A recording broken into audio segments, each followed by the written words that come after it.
తెలియదు, గుర్తు లేదు, మర్చిపోయాను. ఇదే సినిమాలో విన్న డైలాగ్లా ఉంది కదా. ఇప్పుడు గన్నవరం మాజీ ఎమ్మెల్యే వల్లభనేని వంశీ పోలీసుల విచారణలో తరచూ చెబుతున్న మాటలివే.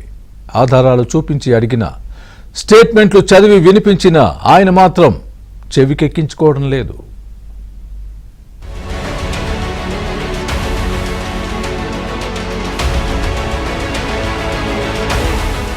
గన్నవరం మాజీ ఎమ్మెల్యే వల్లభనేని వంశీని 3 రోజుల పాటు కస్టడీకి ఇస్తూ విజయవాడ ఎస్సీ ఎస్టీ ప్రత్యేక కోర్టు పోలీసులకు అనుమతిచ్చింది.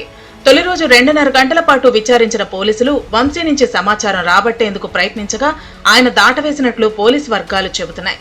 రెండో రోజు పోలీసులు ఉదయం 10 గంటల్లోపే వంశీని జైలు నుంచి తమ కస్టడీలోకి తీసుకున్నారు. ప్రభుత్వాసుపత్రిలో వైద్య పరీక్షలు చేయించిన అనంతరం కృష్ణలంక పోలీస్ స్టేషన్లో ఏసీపీ దామోదర్, పటమట సీఐ పవన్ కిషోర్, ఇతర అధికారులు పలు అంశాల్లో వంశీని ప్రశ్నించారు.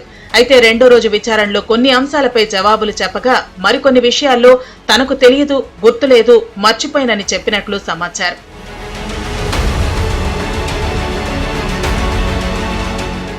ఇక ఫోన్ మిస్ అయిన విషయం గురించి విచారణ అధికారులు ప్రశ్నించారు. అరెస్టుకు ముందే తన ఫోన్ పోయిందని, ఎక్కడుందో తెలియదని వంశీ పోలీసులతో చెప్పినట్లు తెలిసింది.